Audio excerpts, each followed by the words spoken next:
Thanks for coming, guys. Before we get going into our stuff, just to share real quick and send our thoughts and prayers to the Utah football program and the Washington State football program for tragic events that went on there this weekend. I know sometimes things are, we get caught up in the season, but this is much bigger than football. So our thoughts and prayers go out to those programs for quick healing, and hopefully they can turn the page and move forward from these events. But another thing on the NFL piece of it, of our guys, I thought a couple of our guys played really, really well yesterday. Kareem Hunt, awesome game for him, and it's great to see Ola Adaney really trying to make a name for himself and take advantage of his opportunities yesterday. So it was fun to see and read about that as well. So as far as our game goes, happy from our team's performance to go down to Ball State, and a tough place to go play and win on the road. Conference road wins are really hard to get, in my opinion. It was a tough game. One that we had to play really sound, tough defense throughout the second half and run the ball for some tough yards, and it was a great team win. So, a couple guys that were extraordinary in that football game. Our MVPs on defense were Judge Culpepper. I think he's had now 3 really good straight weeks of really consistent play, showing that he can play down the line when the ball's run away from him, doing a good job of holding the point on double teams and then finding a way to get some pressure on the quarterback. So, that defensive front's playing lights out and playing, with extreme effort. And when you're able to do that and you can control the line of scrimmage, it makes things a lot easier for you in all phases of the game. Special teams, Ronald Delancey, I think, is a guy that continues to be a bright spot. A couple, solo tackles on kickoff, continues to bring great energy to those units and is really coming on strong. On offense, it was Devin Maddox. Obviously got a huge spark from him on that first touchdown down the middle of the field there from Carter. And then, I think the biggest play of the game, from my opinion, was his block that sprung DQ on the long quarterback draw there, which is, what you want to see from a coach. If you're a coach, that's what you really want to see from your players, guys playing with, just tremendous effort. And he's blocking his guy. The ball passes him. He runs past everybody, catches up, and blocks the backside corner, and it gets DQ in the end zone. So a huge spark there, and a guy that's worked really, really hard and continues to practice really hard. So I'm happy to see his success and him reaping the benefits of his efforts. So that being said, take your questions. What do you think of the week-to-week progression of the O-line last week, especially in the fourth quarter as the game wore on? It seemed like they wore down Ball State's. Well, 40 rushing attempts, compared to 20-some the week before. We talked about this last week, of that balance of how you want to play offensive football. Everybody talks about protecting the quarterback. I think sometimes you got to protect the offensive line to a certain extent. You got to get them going forward. And when you're constantly behind the sticks and you're playing in second and longs and third and longs, those guys they're always backing up. That's an uncomfortable position for anybody, especially up front. So you want to get those guys oiled up and greased up, let them go forward, let them go sideways on pass protection and get some good play action passes in there to get those linebackers down. And then when they have when they have to drop back and protect, it's not a pin your ears back and tee off like it became against Colorado State. So happy with the week-to-week progression. We got to continue to take those steps and continue to get better.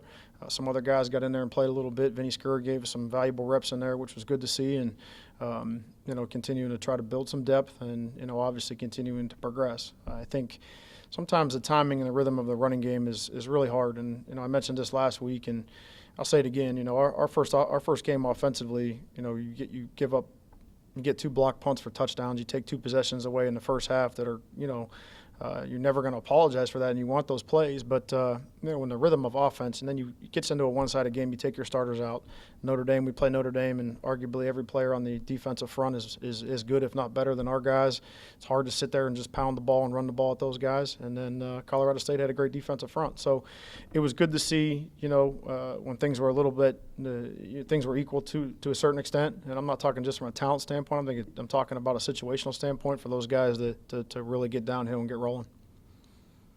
How much better is just the mood when you walk into the building following a win, and how much does winning kind of cure some of the things you felt last week? That's probably a question for the players, more than me. Obviously you want to see the fruits of your labor, but I think what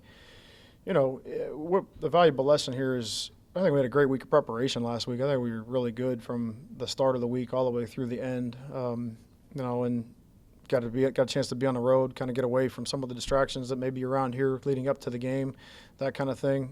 Really good to see our team come together from that standpoint of it. And I didn't see any any division or anything cracking or when things didn't go our way, because there's things throughout the course of that football game that didn't go our way. And good senior leadership, guys that are really stepping up and really, paving the way for the young guys. The young guys just got one decision to make, and maybe they're going to follow or not. And I think myself and some of these older guys are kind of tired of, like, if you're not ready to follow and you're not ready to go, like, just step aside and let us roll.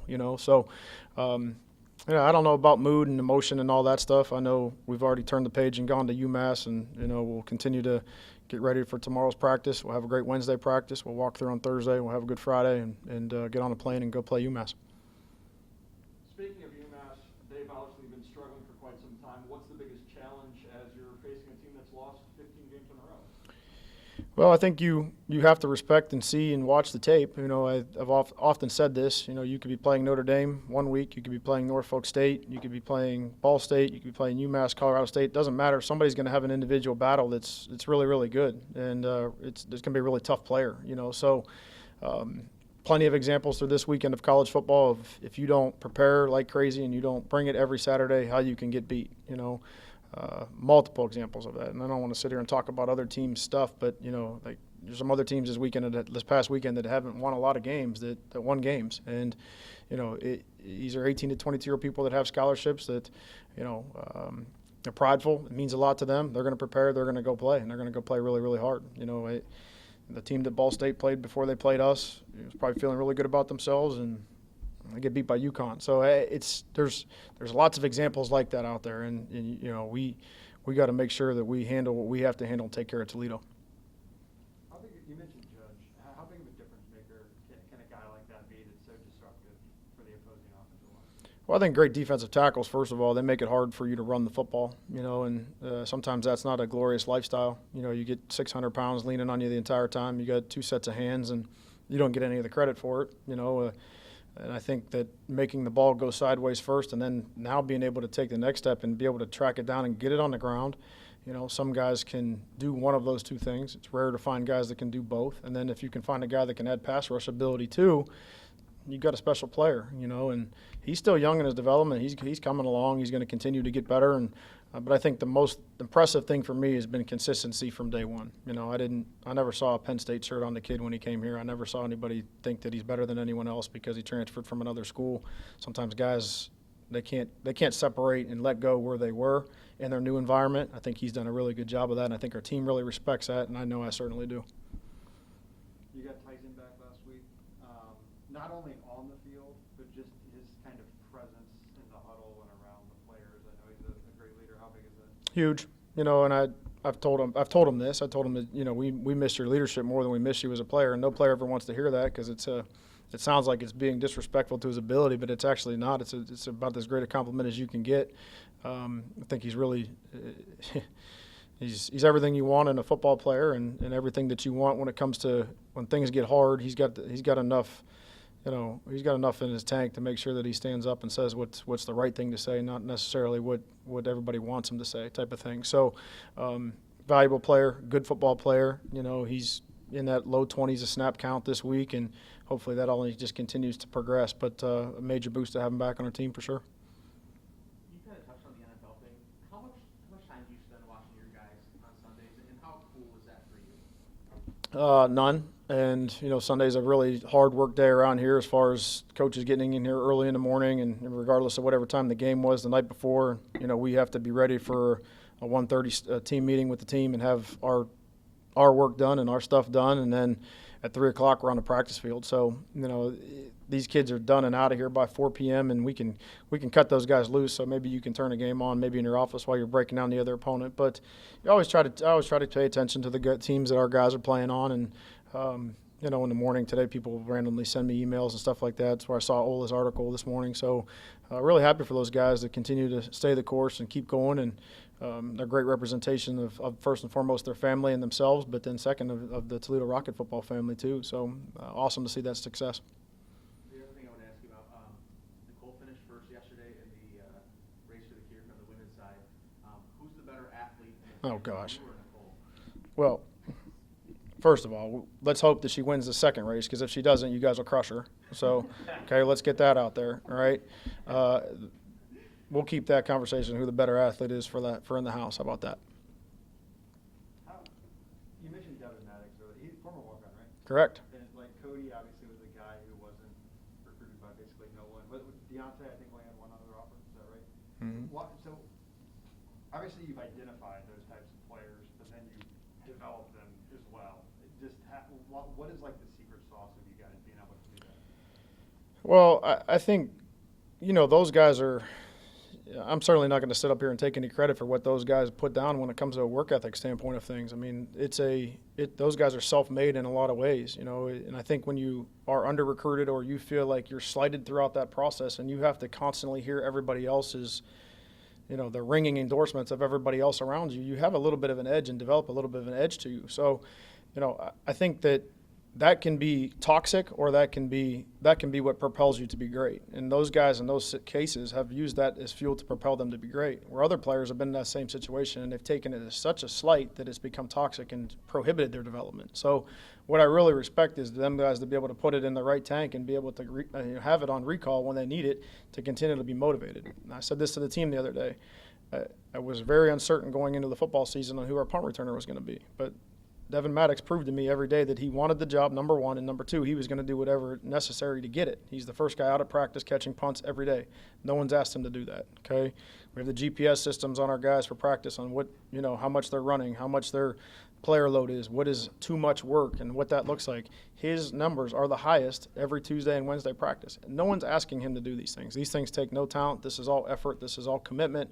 And those are the things that I really respect. And when you have those things, in his case, in Cody's case, Deontay's case, lots of other guys' case, okay? Tyson Anderson's case, Bryce Harris's case, lots of other guys in that situation. When you have those characteristics and you have that work ethic and you have that mentality, then you're much easier to coach. You feel like you're slighted, that attitude becomes toxic, you can't be coached, you don't get any better. There's no growth there. So when you have an open-minded perspective, you've got something that's driving you, you know your why, like those guys do, you can be coached, you couple that together, usually the sky's the limit. Is there anything in particular, in a high school, can you tell a high school kid is a really hard worker, or is that something that doesn't come along? The number one play that sticks out in my mind right now, watching Devin Maddox's highlight tape on recall, he's playing at Lakewood St. Ed's. He's returning a punt, I believe, against St. Ignatius, or one of those good Catholic schools down in Cincinnati. He's running to the sideline. He's got a chance to step out of bounds. There's probably not going to be any more yardage gained. He plants his right foot in the ground, and he goes up the field and tries to deliver a blow to the guy coming to make the tackle. That's a personal choice. That's not coached. That's not anything that anybody can put into you. That shows toughness. That shows commitment to your team, that those 2 or 3 extra yards mean something, and that you're probably willing to do the little things and the dirty work and the tough things to gain tough yards. And to win at this level, you got to be willing to do those things, and you got to be willing to gain those tough yards. And I think how do you get a scholarship? Well, that's it, because you're willing to do the other things that other people won't do consistently. And I think that builds character, that builds consistency, that's evident to your teammates, and that those guys like that, the team, they root for those type of guys.